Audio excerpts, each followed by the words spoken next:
Allah'ın selamı, Allah'ın rahmeti, mağfireti, bereketi, feyzi, mübarek cuma günü hepiniz.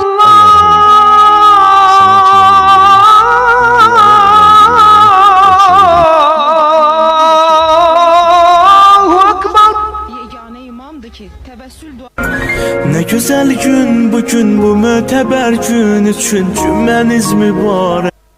Sabahlarımız xeyir asılsın aziz dostlar. Bayramımız mübarek olsun.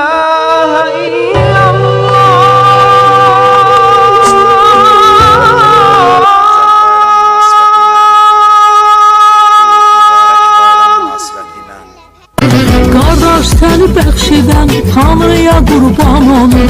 Kardeş bacı söyle. Cümə günüdür. Əşhədü ən la Allah'ın kapısına değinmedi terk edenlerin dostu. Ey hamı məndən üst sev.